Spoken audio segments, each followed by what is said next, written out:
Welcome to Mama Jo's Journey! Isa sa pangunahing health problems ngayon na patuloy na sinusolusyonan ng mga eksperto ay ang mga sakit na pinalalaganap ng mga lamok, katulad ng malaria, dengue, at encephalitis.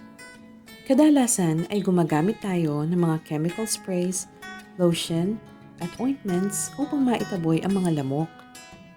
Pero alam niyo ba na mayroon ding natural, safe, at murang paraan upang maitaboy ang mga lamok sa ating bahay? Ito ay sa pamamagitan ng wonder herb na oregano. Ang oregano ay nagtataglay ng mga organic chemical compounds na siyang nagre-repel sa mga lamok. Sa video na ito ay ituturo ko kung paano ang paggawa ng oregano oil lamp. Narito ang proseso. Himayin at tadtarin ang mga dahon ng oregano. Sa isang pot ay maglagay ng 1 cup o 250 ml na mantika. Ihalo ang 1 o 2 cups ng tinadtad na dahon. Painitin ito sa low fire ng nasa 15 minutes. Sa ganitong paraan ay ma-extract natin ang oregano oil sa mga dahon at hahalo ito sa mantika. Palamigin at salain. Pigain din ang natitirang oil mula sa mga nalutong oregano leaves. Ngayon naman ay set up na natin ang ating lamp. Bilang container ay gagamit ako ng sirang tasa. Maglagay ng asin sa tasa at lagyan ito ng oregano oil.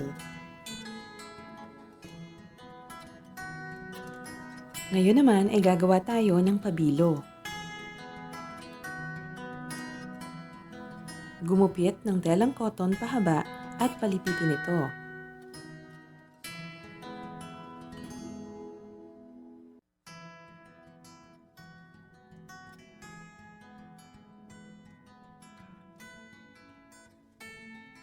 Heto na ang ating pabilo. Ilagay ito sa tasa at siguraduhin nakalitaw ang dulo.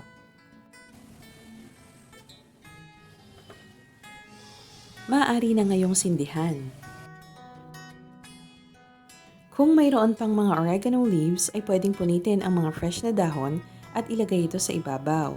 Palitan na lamang ito every time na gagamitin. At heto na ang ating DIY oregano oil lamp. Sindihan lang at ilagay sa kwarto at safe ka na sa mga lamok. Sa tuwing matutuyo ang ating oil lamp, ay gamitin lamang ang ating oregano oil upang ito ay i-refill. Bukod sa oregano ay narito pa ang ibang herbs o halaman na nakatutulong sa pagtaboy ng mga lamok. Ginger, eucalyptus, lemon balm, mint, sage, citronella, lemongrass, basil, marigold, rosemary, and thyme. Gawin lamang ang same procedure sa mga herbs na ito para sa variety ng scents na pwedeng gamitin sa ating salt lamp. O diba, parang aromatherapy na rin. Sa part ng ito ay isi-share ko na rin ang ilan sa mga helpful uses ng oregano na makatutulong sa ating kalusugan. Kung ikaw ay mayroong ubo na may plema, maaaring mag-take ng oregano tea or kinatas na oregano. Ito kasi ay nagtataglay ng thymol at carbacril na nag-act as expectorant upang mailabas ang plema. Sa may mga bad breath din na dulot ng bacteria, ay pwedeng mag-gargle ng oregano tea na mayroong salt. Ang asin at ang antibacterial property ng oregano ay nakatutulong puksain ang mga bacteria sa bibig at lalamunan. Mayroon ding antifungal property ang oregano kaya maaari itong gamitin kung ikaw ay nagsusuffer sa mga skin diseases na sanhi ng fungus. Halimbawa, ang mga taong may athlete's foot ay maaaring ibabad ang paa sa mainit na tubig na mayroong oregano leaves. Maging sa paglilinis ng sugat ay maaari din itong gamitin. Kung nahihirapan naman huminga gawa ng sipon, ay pwede kang mag-inhale ng steam mula sa mainit na tubig na mayroong oregano leaves. Talagang wonder herb ang oregano.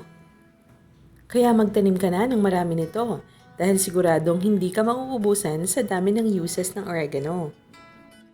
I hope na-cultivate ng video na ito ang inyong kaalaman. Please like, subscribe, and share. And thank you for watching!